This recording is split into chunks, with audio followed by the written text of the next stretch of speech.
Park, Illinois is the place for Frank Lloyd Wright lovers. Not only does it have his original home and studio, but also the largest concentration of Frank Lloyd Wright homes anywhere in the world. And if you plan on coming, you better get a map. Finding his homes may be harder than you think. I'm hitting the road, searching for answers, and finding great design. It's a quest for beauty, function, and of course, inspiration. When walking down the streets of Oak Park, a cute village just minutes from downtown, you'll find all of your typical architecture. But then, you'll see a house that stands out like nothing you've ever seen before. Well, except for maybe pictures. And you'll think it was built sometime in the 50s or after. But no, it was built at the turn of the century, around the same time as the Victorians.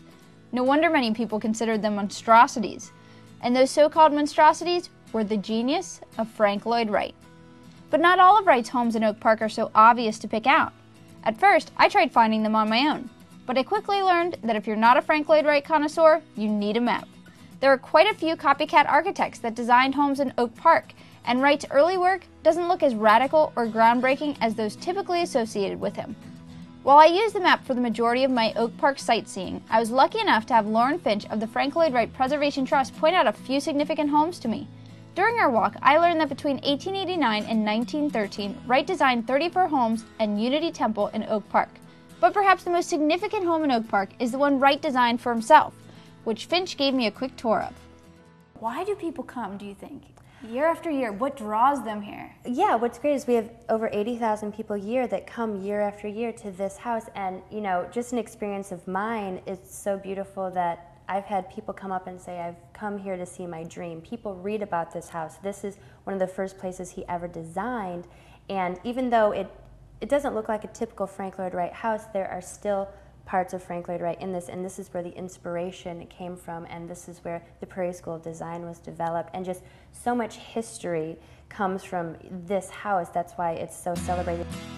So if you head to Oak Park, don't forget to stop by Wright's original home and studio. It's quite impressive, and during the tour, you'll learn much about Wright and his style of architecture.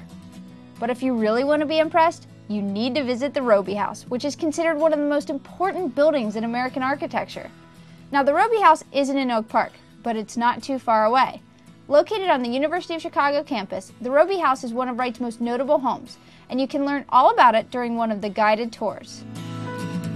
The Frank Lloyd Wright Preservation Trust offers tours of the Roby House and Frank Lloyd Wright's original home and studio, in addition to offering maps, which show the location of Wright's homes in Oak Park. To discover more about those, visit wrightplus.org. For extra information about where I've been and what I've learned, visit my website, www.askthedecorator.com.